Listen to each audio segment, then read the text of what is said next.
우리에게 잘 알려진 맨하탄 리디머 처치를 단임하다 은퇴하신 팀 켈러 목사님, 그분의 책 중에 하나님을 말하다 책이 있습니다. 이 책은 하나님에 대해서 반박하는 사람들을 위해서 반박할 수 없는 증거를 이 책에서 이야기합니다. 이 시대에 많은 사람들이 하나님을 믿지 못하는 이유가 있죠. 이 시대에 하나님을 믿지 못하는 사람들의 7가지 이유를 팀 켈러 목사님이 이 책에서 이야기합니다. 첫째는 기독교에만 구원이 있다는 것이 말이 되는가? 두 번째는 하나님이 선하시다면 왜 이 세상에 고통이 많은가? 세 번째는 기독교는 왜 인간의 자유를 그렇게 오랏줄처럼 옥죄이는가? 네 번째, 왜 사람들이 교회에 다니는데 그렇게 불의한가? 다섯 번째, 사랑의 하나님이라면 어떻게 인간을 지옥에 보낼 수 있는가? 여섯 번째, 과학이 기독교 신앙에 틀렸음을 증명해낸 것은 아닌가? 일곱 번째, 성경의 기적을 어찌 우리가 고지것대로 믿을 수 있는가? 이런 이유로 사람들이 하나님을 믿지 못하고 대적합니다. 팀 켈러 목사님은 하나님을 믿어야만 하는 7가지 확실한 근거를 또 이 책에서 이야기하죠. 첫째는 만물이 하나님의 실존을 가리키는 그 하나님의 지문이 묻어 있다는 것이 이 만물이 증거이다. 두 번째는 누구나 이미 하나님을 찾는 것을 보면 이것이 하나님이 계신 증거이다. 세 번째는 인간의 죄성을 보면 하나님이 계신 증거이다. 네 번째, 많은 종교가 있다는 것이 하나님이 계신 증거이다. 다섯 번째, 가장 확실한 증거는 예수님이 하나님이 계신 증거이다. 여섯 번째는 예수님의 부활은 검증을 거친 역사적 증거이므로 하나님이 계신 증거이다. 일곱 번째는 우리를 위해서 돌아갈 것을 준비해 놓은 그 천국이 있다는 것이 하나님이 계신 증거이다. 그러면서 하나님을 이 땅에 말하고 있습니다. 혹시 여러분들은 하나님을 오해하고 있지는 않은지? 하나님을 오해함으로 인해서 의심하기도 하고 내 안에서 충돌과 대적이 일어나기도 하죠. 역사 속에서 많은 사람들이 하나님을 오해하였습니다. 초대교회 시절 하나님에 대해서 대표적으로 오해하였던 두 부류의 사람, 두 부류의 오해가 있습니다. 유대인들, 첫째는 유대인들이 하나님에 대해서 오해했습니다. 유대인들은 하나님을 단일신론을 주장합니다. 하나님은 계시는데 성자 예수님은 없고 성령 하나님은 없다, 단일신론을 주장하죠. 유대인들은 오직 성부 하나님만 존재한다 주장합니다. 그리고 그들은 성부 하나님이 오직 유대인들만 선택하시고 유대인들에게만 구원을 주신다 믿습니다. 그 결과 성부, 성자, 성령 삼위일체 하나님을 믿는 기독교를 핍박하고 대적합니다. 두 번째, 초대교회 당시에 가장 하나님에 대해서 오해했던 사람들, 로마인들입니다. 로마인들은 세상에는 다양한 신이 존재하고 있다 믿었습니다. 바다에는 바다의 신이 있고 하늘에는 하늘의 신이 있고 산에는 산의 신이 있다 믿습니다. 그리고 그들은 살아있는 황제도 신이 되고 죽은 황제도 신이 되고 이렇게 사람도 신이 될 수 있다, 하나님이 될 수 있다 믿었습니다. 그래서 다양한 신들에게 제사함으로써 자신들의 안전, 자신들의 복을 기원하였습니다. 그런데 기독교가 유일한 하나님밖에, 하나님은 유일하신 하나님이다라고 주장을 하니까 로마 많은 사람들이 기독교를 믿는 사람들을 핍박했습니다. 이렇게 하나님에 대해서 오해하고 있고 대적하고 있는 삶의 정황에서 하나님은 우리에게 하나님을 믿기를 원하고 하나님을 바로 증거하기를 원합니다. 오늘 그리스도인들의 사면 내가 믿는 것에서 그치지 않고 내가 믿는 하나님을 바르게 증거하고 이 세상 가운데 나타내야 될 사명이 있습니다.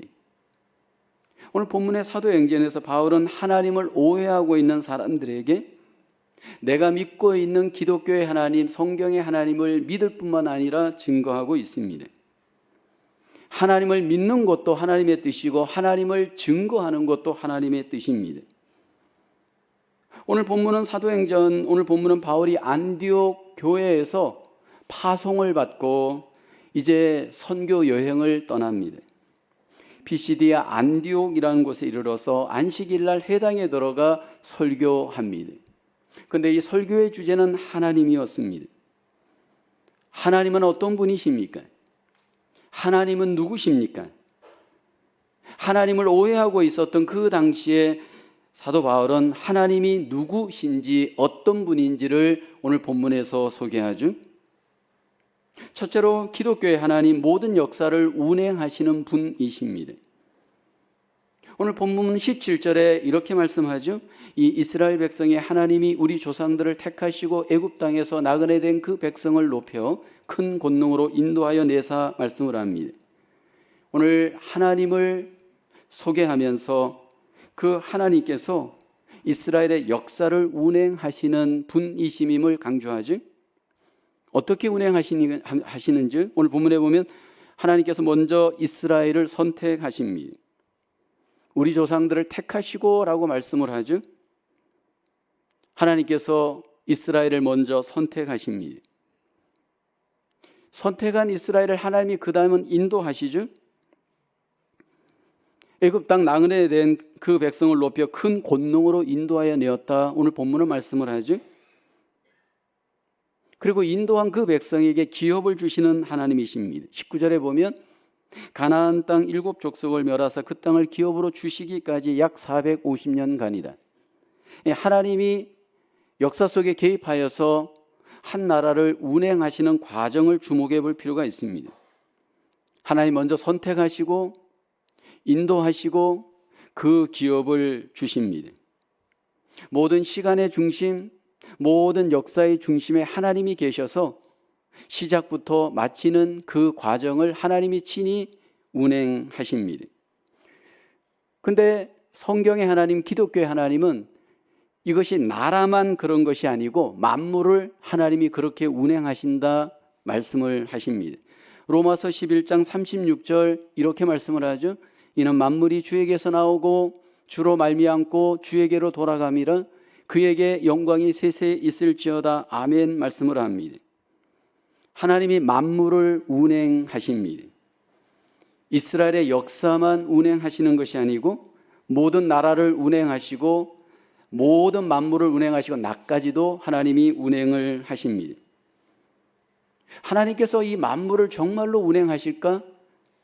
그 운행하시는 증거가 무엇일까? 여러분 우리는 생각하게 되어지죠. 예수님께서 하나님이 만물을 운행하시는 그 팩트를 우리에게 말씀을 합니다. 마태복음 6장 26절에 보면 공중의 새를 보라 심지도 않고 거두지도 않고 창고에 모아 들이지도 아니하되 너희 하늘 아버지께서 기르시나니 말씀을 하시죠.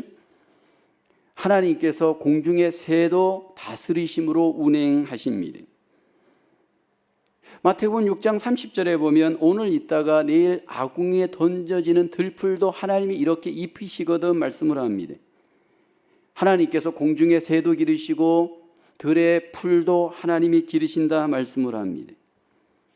하나님께서 이렇게 모든 나라를 운행하시고 역사를 운행하시는 것이 얼마나 신기하고 얼마나 완전하고 얼마나 아름다운지 시편의 시인은 이렇게 고백하죠. 시편 104편 24절입니다. 여호와여 주께서 하신 일이 어찌 그리 많은지요. 주께서 지혜로 그들을 다 지으셨으니 주께서 지으신 것들이 땅에 가득하니이다. 이 땅 위의 모든 일들, 이 만물들이 다 하나님이 친히 운행하십니다. 하나님이 운행하신다면 왜 이 땅에 안 좋은 일이 일어날까요? 하나님이 이 땅을 다스리시고 우리의 역사를 주관하신다면 왜 죄악된 일들이 우리에게 발생하는 것일까요? 여러분, 구약에 보면 요셉이라는 사람 가운데 나쁜 일이 일어났습니다. 어린 나이에 외국의 종으로 팔려가게 되어지죠. 형들이 그를 파는 겁니다. 또 애굽에 갔을 때 보디발의 아내가 이 요셉을 감옥에 집어넣게 되어집니다. 잘못한 일이 없는데 왜 이렇게 요셉에게 안 좋은 일이 일어날까요? 하나님이 계시다면 하나님을 믿는 사람에게 왜 이런 고통스러운 일들을 하나님은 허용하시는 것일까요?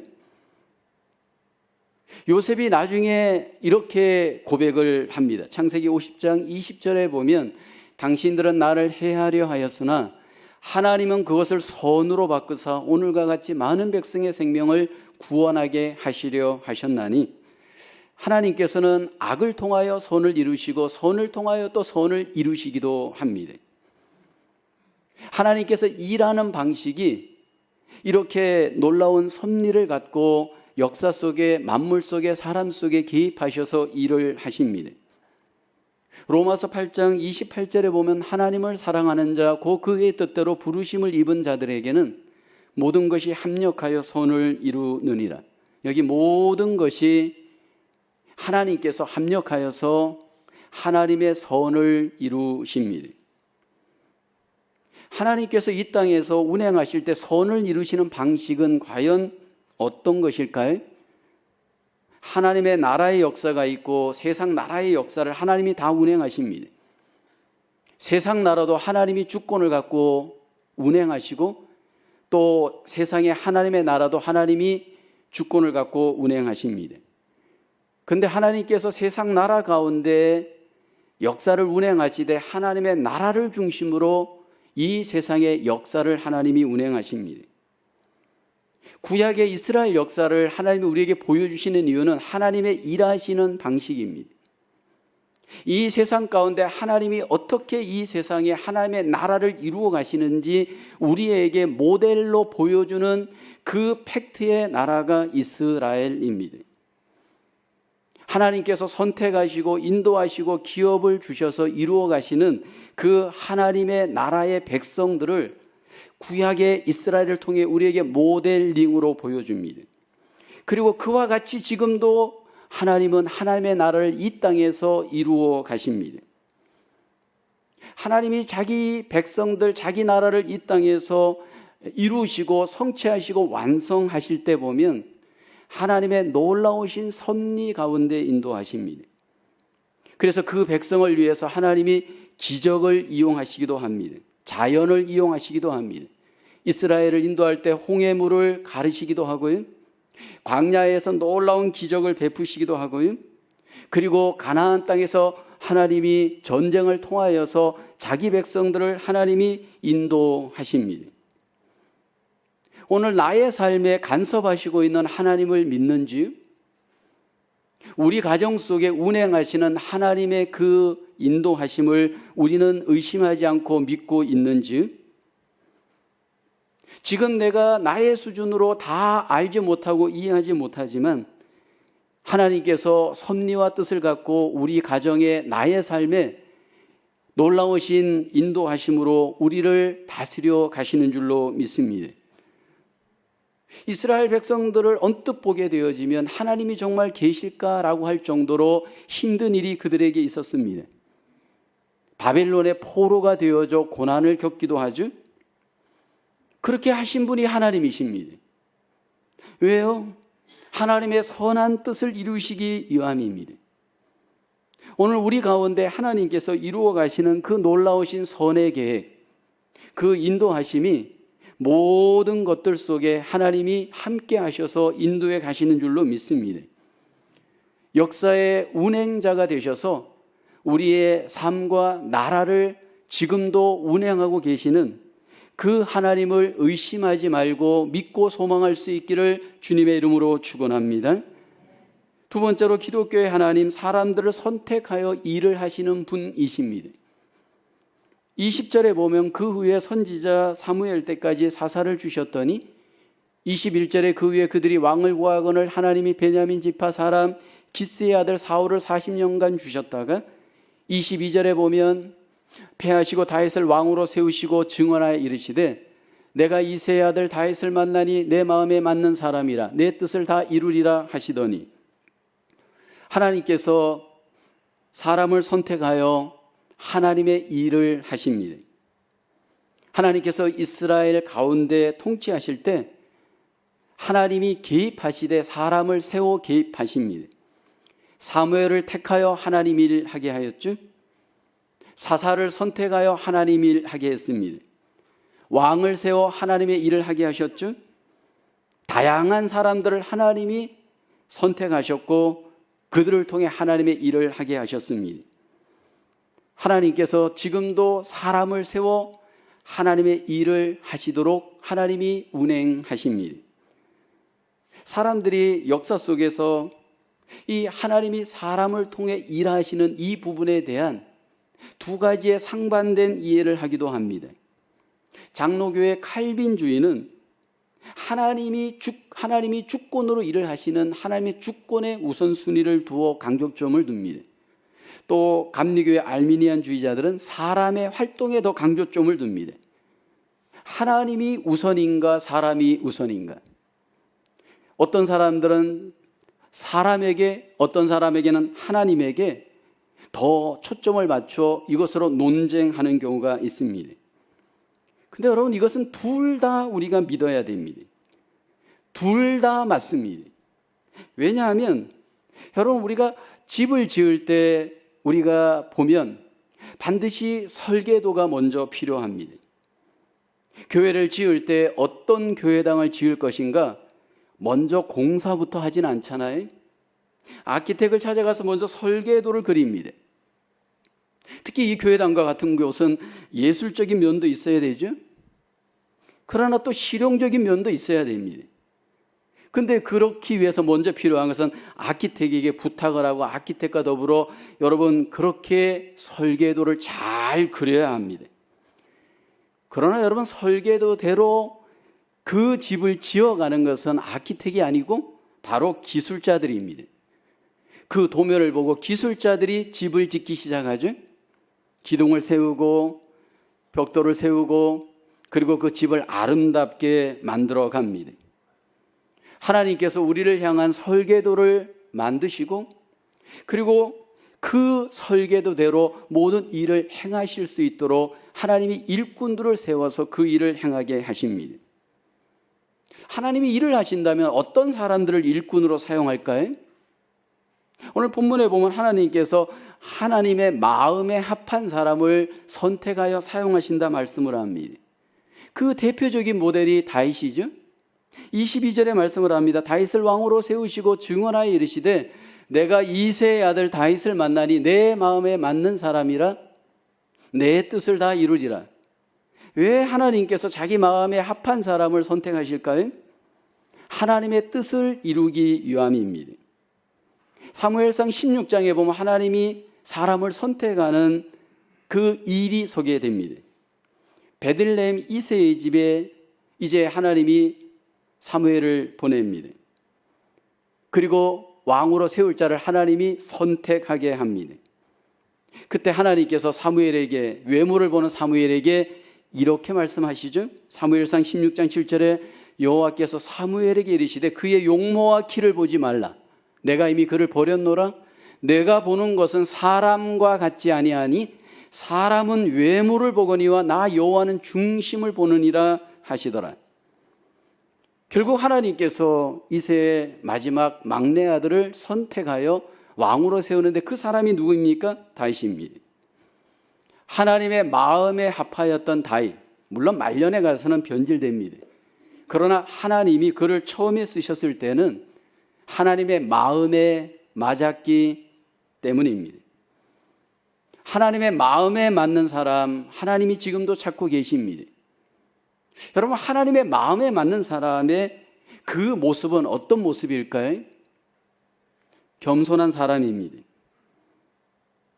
여러분, 인생에 많은 컨디션이 하나님에게 필요하지만 최고로 필요한 하나님이 보시는 조건, 하나님이 가장 으뜸으로 여기는 기준은 겸손입니다. 첫째도 둘째도 셋째도 겸손입니다. 왜냐하면 높으신 하나님이 우리를 다루어 가시고 인도해 가시기 위해서는 낮은 마음에 겸손이 없이는 불가능하기 때문입니다. 그 사람이 겸손한 사람이라면 그 겸손한 사람은 가장 나타날 외적인 표지 하나 있습니다.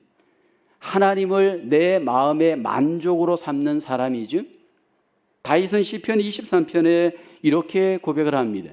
여호와는 나의 목자시니 내게 부족함이 없으리로다. 겸손한 사람의 모습입니다. 하나님이 내 마음에 만족하기 때문에 부족한 것이 없습니다. 여러분, 이 겸손함이 내 삶에 아름답게 적용되어져 하나님 앞에 쓰임받는 우리 모두가 되기를 주님의 이름으로 축복합니다. 목회를 하다 보면 가장 중요한 이슈는 일꾼의 이슈입니다. 하나님의 교회가 건강하게 세워져 가고 하나님의 나라가 건강하게 세워져 가기 위해서는 어떤 사람이 일을 하느냐, 이게 너무너무 중요합니다. 하나님이 선택한 자기 백성을 통해 일을 하시기 때문입니다. 그런데 놀라운 것은요, 그 사람이 일을 하면 하나님의 뜻이 이루어집니다. 그 사람이 일을 하면 하나님의 은혜가 나타납니다. 여러분, 그 사람이 일을 하면 하나님께 영광이 되어집니다.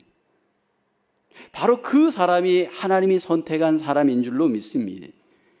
그리고 놀라운 것은 하나님이 선택한 그 사람은 하나님이 은사를 주어서 하나님의 일을 하시도록 하나님이 운행하십니다. 우리에게 잘 알려진 존 비비어의 은사라는 책이 있습니다.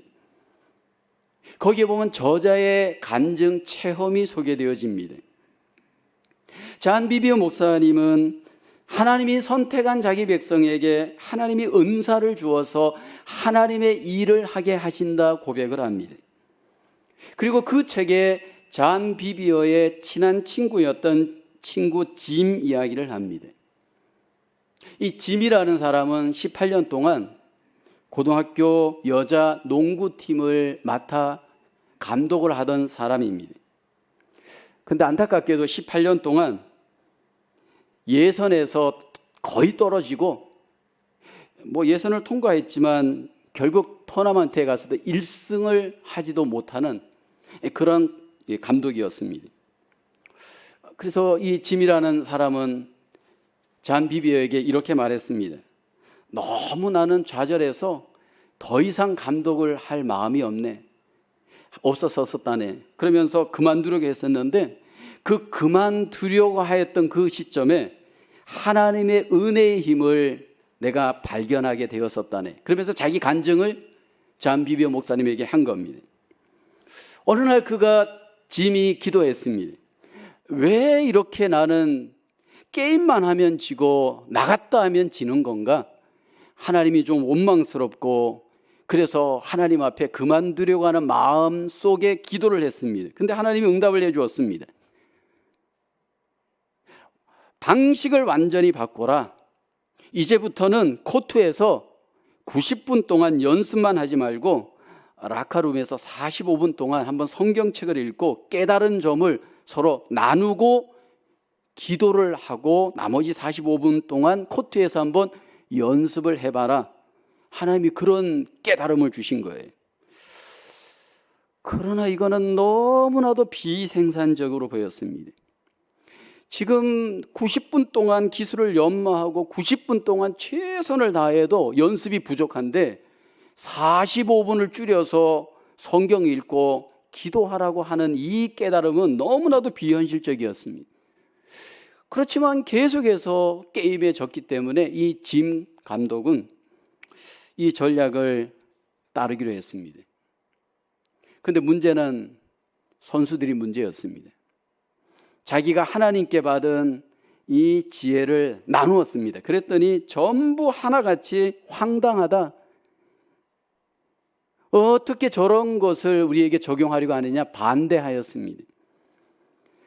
그래서 학생들을 설득하여서 그렇게 하기로 했습니다. 근데 여러분, 놀라운 일이 벌어졌습니다. 그 팀이 그해 주 챔피언십에서 우승을 한 겁니다. 거기서 끝난 것이 아니었습니다. 다음에 또다시 우승을 했습니다. 그러면서 이 짐이라는 이 감독이 간증을 하는 거예요. 하나님이 나에게 주신 은혜의 힘으로 그 은사가 이렇게 능력으로 나타날 줄은 자기도 미처 몰랐다는 겁니다. 여러분, 우리가 먼저 믿어야 될 것은 하나님이 선택한 자기 백성에게 은사를 주셔서 그 은사를 통해 하나님의 능력을 나타나게 하시는 줄로 믿습니다. 그러니까 나에게 하나님이 이미 은사를 주셨음을 내가 먼저 믿어야 됩니다. 그리고 그것을 사용해야 합니다. 하나님께서 그 사용하는 가운데 놀라운 능력이 나타나도록 일하시는 줄로 믿습니다. 그래서 바울은 이렇게 고백하잖아요. 고린도서 12장 9절 말씀입니다. 내 은혜가 내게 족하도다. 이는 내 능력이 약한 데서 온전하여 짐이라. 하나님이 선택한 자기 사람에게 하나님이 우리에게 구원의 은혜를 주실 뿐만 아니라 한 걸음 더 나아가 하나님의 능력인 은사도 우리에게 주심으로 하나님의 일을 행하게 하시는 줄로 믿습니다. 하나님은 우리 가운데 운행하시되 하나님의 능력이 우리 가운데 나타나도록 자기 사람들을 선택하여 운행하시는 하나님이신 줄을 마음에 믿고 우리 속에 적용할 수 있기를 주의 이름으로 축원합니다. 세 번째로 기독교의 하나님 성자 예수님을 구주로 세우셔서 구원의 일을 행하십니다. 사도행전 13장 23절 하나님이 약속하신 대로 이 사람의 후손에서 이스라엘을 위하여 구주를 세우셨으니 곧 예수라. 38절 39절 그러므로 형제들아 너희가 알 것은 이 사람을 힘입어 죄 사함을 너희에게 전하는 이것이며 또 모세의 율법으로 너희가 의롭다 하심을 얻지 못하던 모든 일에도 이 사람을 힘입어 믿는 자마다 의롭다 하심을 얻는 이것이라. 하나님은 우리에게 약속하신 것을 이루시는 하나님이신데 구약을 통해서 가장 하나님이 약속하신 것은 예수님입니다. 우리가 성경을 읽다 보면 구약에 많은 사람들이 소개됩니다. 그런데 그 사람들을 하나님이 통해서 약속하신 것은 바로 예수님이십니다. 아브라함을 통해서 하나님이 예수님을 우리에게 소개합니다. 사무엘을 통해 우리에게 예수님을 소개합니다. 다윗을 통해서도 하나님이 우리에게 예수님을 소개합니다. 많은 선지자들을 통해서 우리에게 전부 예수님, 예수님, 예수님을 소개합니다. 그래서 구약의 모든 인물들은 신약에 오실 예수님을 우리에게 소개하기 위한 그림자입니다. 왜 이렇게 하나님은 우리에게 예수님, 예수님, 예수님을 강조하고 소개하는 것일까요? 예수님을 통해서 우리에게 구원이 이루어지고 완성되기 때문입니다. 여러분, 구약의 모든 사람들과 예수님의 가장 차이점이 무엇입니까? 구약의 왕이나 선지자나 사사나 모든 인물들은 인간의 죄의 문제를 해결할 수 없습니다. 그 사람들은 다른 사람을 구원할 수 없습니다. 왜냐하면 그들은 인간이기 때문입니다. 근데 예수님은 우리의 구원주가 되십니다. 예수님은 우리의 죄를 용서하시고 구원하시는 구원주로 하나님이 우리에게 보내셨기 때문입니다. 그래서 바울은 38절에 말씀을 하죠. 구주를 세우셨으니 곧 예수라. 예수님이 곧 세비어가 되신다 우리에게 약속하시고 말씀을 하죠. 38절에 말씀을 하죠. 너희가 알 것은 이 사람을 힘입어 죄의 사함을 너희에게 전하는 이것이며, 구원이란 죄에서 건짐을 받는 사건입니다.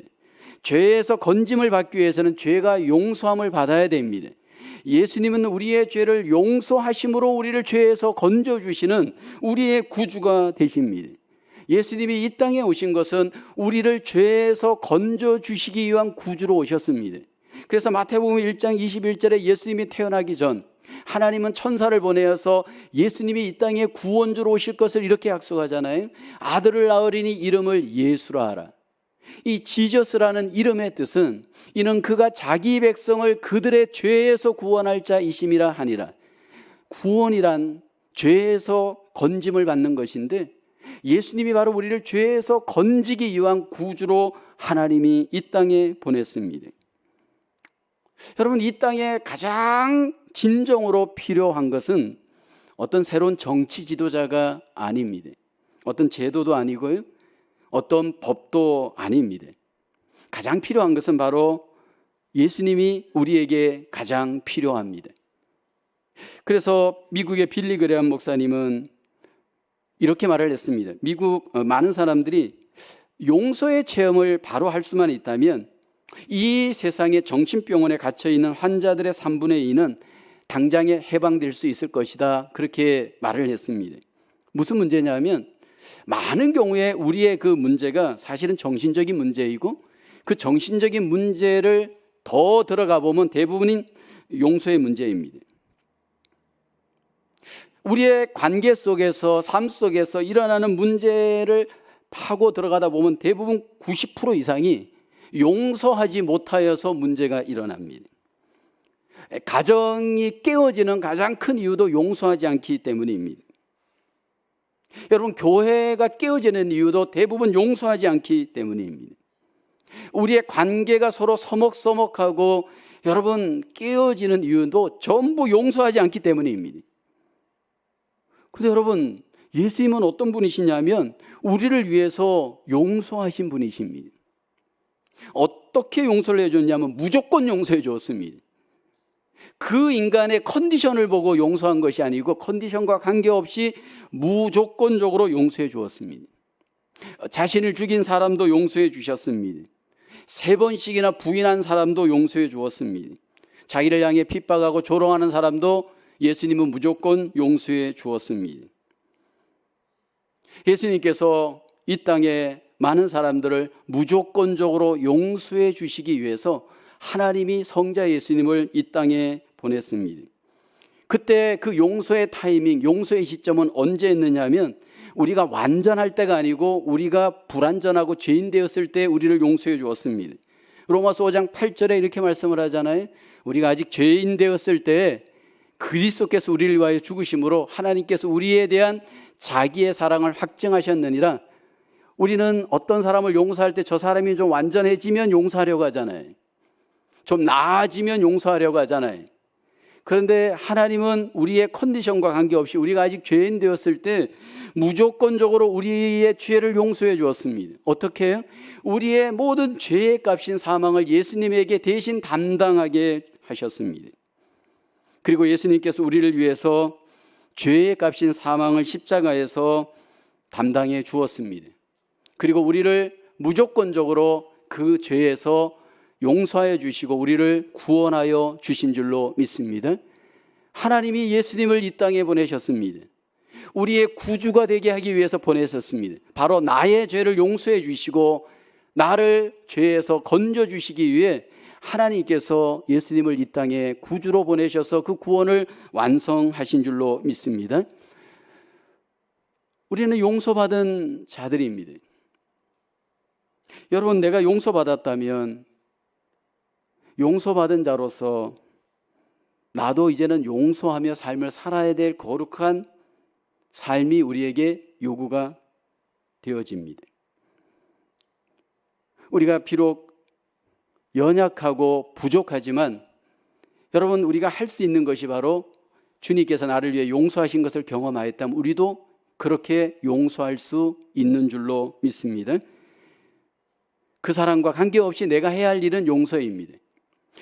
예수님께서 우리가 아직 잘못되어지고 그릇 향하고 죄악에 있을 때 우리를 무조건적으로 용서하셨습니다. 이사야서 53장 6절에 보면 우리는 다 양 같아서 그릇 행하여 각기 제 길로 갔거늘 하나님께서는 여호와께서는 우리 모두의 죄악을 그에게 담당시키셨도다.